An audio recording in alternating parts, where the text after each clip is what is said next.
Bapak anggota DPR RI yang terhormat, izinkan bahwa Rempang ini investasi dimulai sebetulnya dari 2004.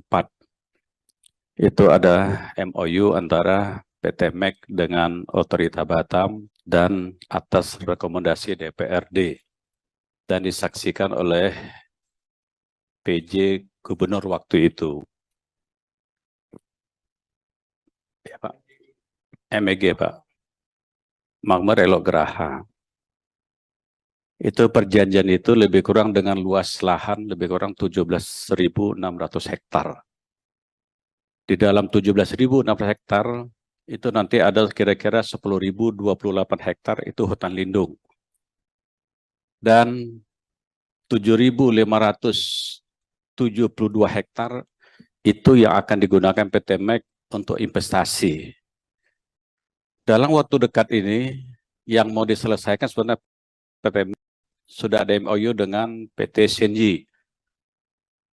Itu oleh Pak Presiden, PT MEK kembali lagi ke China dan membawa Menteri Investasi Pak Bahlil. Dan terjadilah penandatanganan sana agar lahan 2.000 hektar yang mau dikembangkan sini dengan investasi lebih kurang 172,5 triliun ataupun dengan uang US ada 11,5 miliar dolar US, itu yang kita diberikan tugas untuk menyelesaikannya. Jadi tidak secara keseluruhan di atas lahan 7.572 hektar diselesaikan. Tapi dalam waktu dekat 2.000 hektar harus kami selesaikan sehingga perintah yang kepada kami agar tanggal 28 September ini yang 2.000 hektar diharap bisa selesai.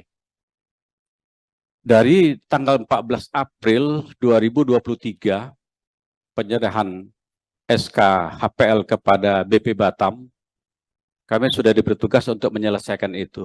Dan pada waktu itulah kita coba turun ke lapangan untuk menyelesaikan sehingga masyarakat Rempang yang jumlahnya lebih kurang 2.632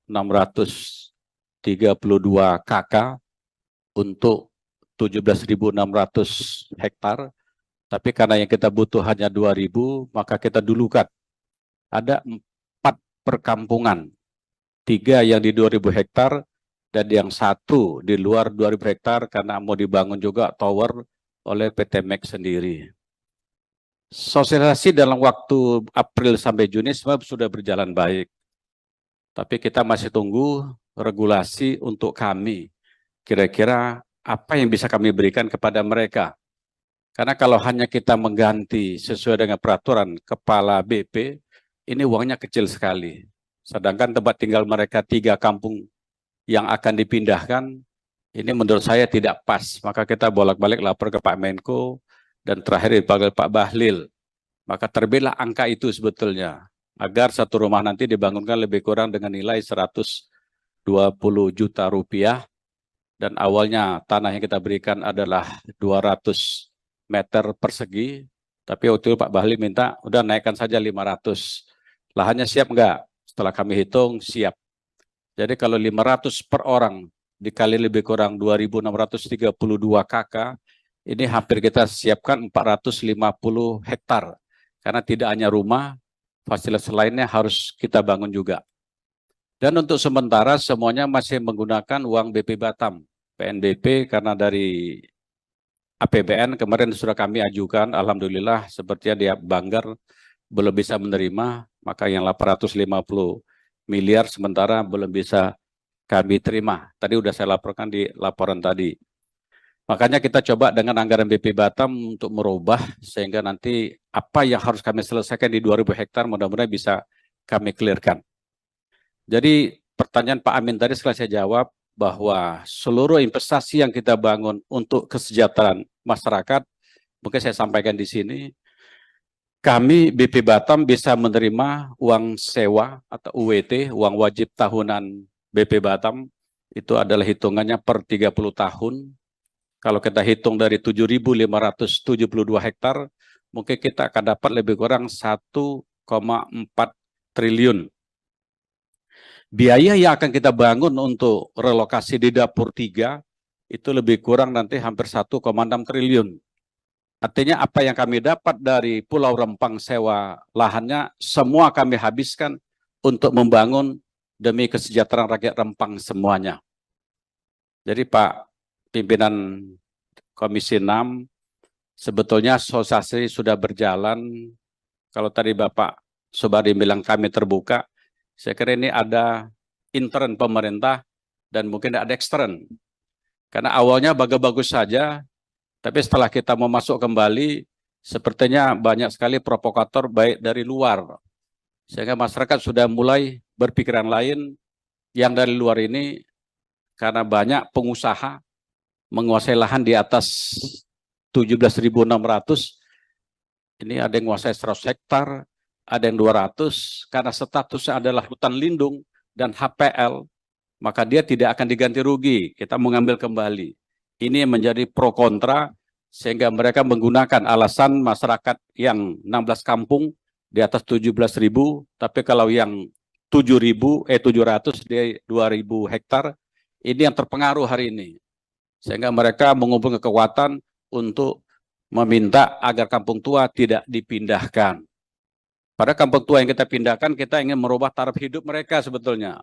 Kita sudah menilai melalui BPS, harga rumah mereka tinggal hari ini, maaf Pak Pimpinan dan anggota DPR RI, antara 10 mungkin sampai, kalau yang di pesisir mungkin 100 juta saja. Tapi hari ini kita punya inisiatif memberikan itu, tidak lain kita ingin merubah itu. Kedua, di relokasi dapur 3 ini tidak jauh daripada Kampung Rempang Cate. Rempang Cate di jembatan 4, dapur relokasi di dapur 3, jembatan 5. Artinya kita tetap memberikan sesuai profesi mereka adalah nelayan, maka relokasi tetap di posisi di laut juga. Coba tidak bisa sebanyak 2.732 kakak ini semua di pinggir pantai, tidak bisa karena tidak cukup pantainya. Tapi kita akan semua relokasi, kita akan memberikan pantai pelabuhan untuk mereka semua. Karena rata-rata nelayan dia pasti punya sampan, Pak Prof.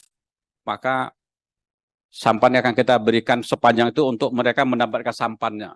Dan kita sekali akan membangunkan dermaga umum untuk bongkar muat. Karena seluruh relokasi 16 kampung tua nantinya akan kita geser itu, maka situ kegiatan ekonomi akan bangkit sekali. Dan mulai hari ini sebetulnya kami sudah mulai membuka jalan untuk ke relokasi. Sekali lagi saya laporkan karena waktu kami hanya tinggal berapa hari lagi, yang 2.000 harus kami selesaikan. Makanya kami tidak bisa memindahkan mereka, permintaan mereka salah satunya. Kampung tua tidak digeser, tapi itu sebenarnya tidak mungkin. Kenapa? Karena hasil limbah yang timbul dari proyek ini, jadi di 2.000 hektar itu ada 13 item proyek yang akan dibangun. Salah satu yaitu kaca solar ini sendiri. Solar kaca adalah dari pasir silika yang akan digunakan.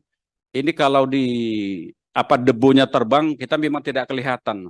Tapi dari kesehatan, menurut kesehatan ini sampai 5-10 tahun ke depan, kalau tiap hari mengisap debu ini, maka paru-parunya sudah akan jadi masalah. Maka mungkin salah satu PT-nya berharap tidak ada masyarakat di situ, supaya nanti tidak menuntut ke mereka kembali. Dan karena waktunya cepat kami harus menyelesaikan, kami tidak punya uang yang cukup banyak untuk sekaligus kami selesaikan. Kenapa? Tadi sudah saya laporkan, kita butuh uang cukup besar, hampir 1,6 triliun, kalau sekaligus mau kita bangun.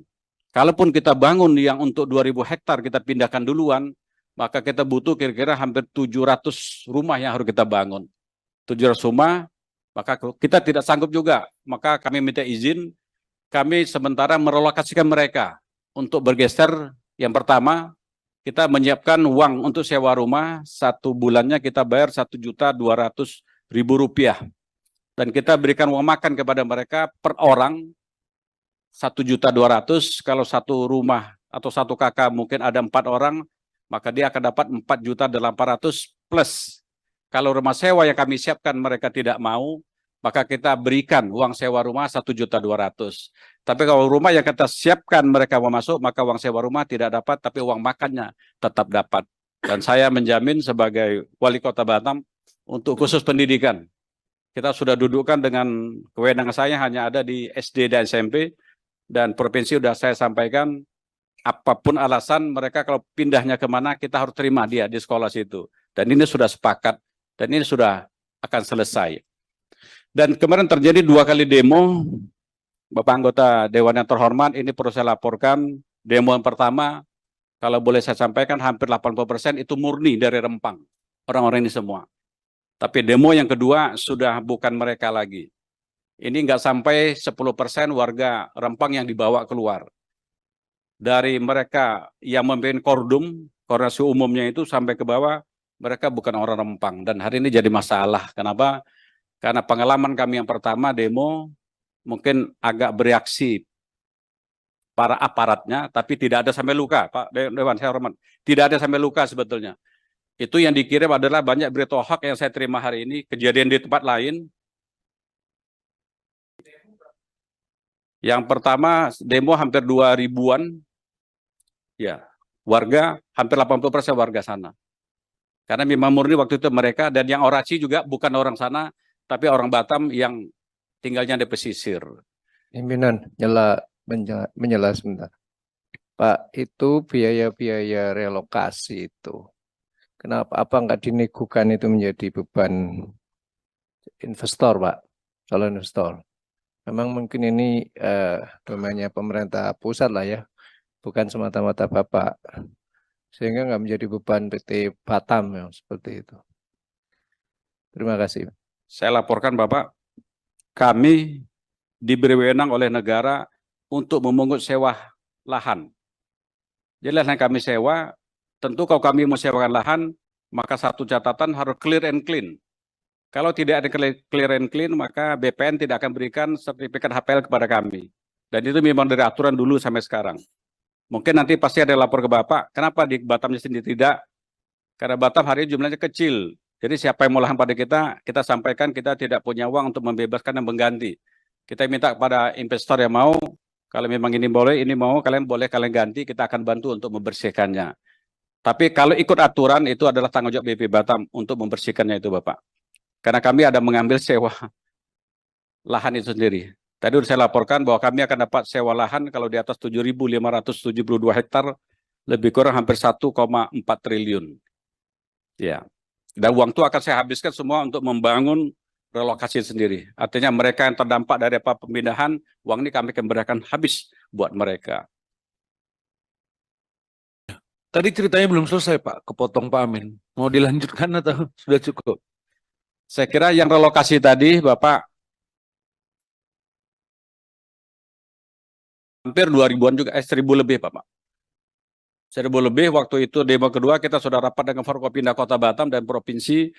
Dari perintah Pak Kapolda, kalian tidak boleh agresif untuk kalau ada berbuat sesuatu. Maka seluruh petugas kita hanya menerima saja jadinya. Sampai ada yang kepala, ya Dirpam saya, Brigjen Polisi, pecah sini Bapak. Itu kepalanya juga robek, umur sudah hampir 60, kasihan juga. Dan dari polisi yang umumnya, waktu membentengi itu, karena tidak boleh melawan, sampai batu baru dihantam gitu Bapak. Jadi banyak jadi korban polisinya. Kalau umum tak ada korban waktu itu, kita semua. Ya, yang kedua. Pertama, kita ada korban 2, Dandim sendiri Bapak. Dandim kita yang kena batu itu. Masyarakat, memang tak ada pemukulan, kita hanya usir aja. Ya.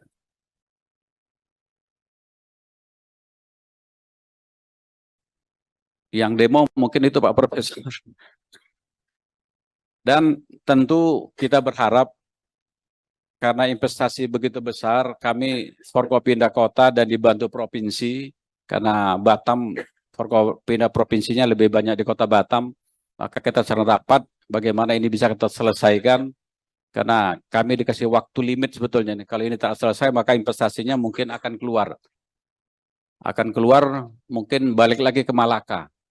Ini awalnya di Malaka, Pak Prof, Pak Pimpinan, karena Malaka tidak bisa menyiapkan target waktu yang dia mau, maka dia ditarik masuk ke Kota Batam. Ya, maka kami hanya punya berapa hari lagi, tim saya turun terus, kita coba menyelesaikan 2.000 hektar itu, Prof.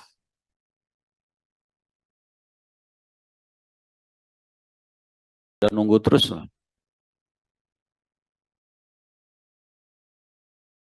Bahlil udah ada menjadwalkan ke sana, Hari Minggu. Pak Rudi. Kalau Pak Menko Polhukam hari Minggu, kalau Pak Bahlil hari Sabtu ya? Hari Sabtu ini. Oh siap. Kita undang anggota DPR RI kalau berkenan Bapak. Komisi 6 bisa sambil melihat di sana. Oke. Masih ada? Cukup? Pakai mic Ya, Prof. dong, Prof. Ini biar kedengeran.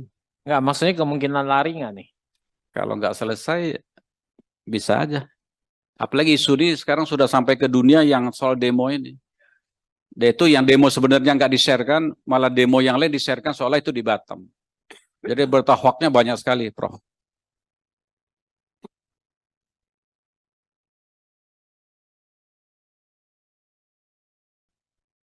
Kapan deadline-nya, Pak? Ya. Deadline-nya tadi, Bapak? Tanggal 28 September. 28 September. Jadi kita kasih kesempatan PB Batam menyelesaikan, jangan kita kunspek dulu ke situ. Baik. Itu pimpinan, makasih. Wassalamualaikum warahmatullahi wabarakatuh.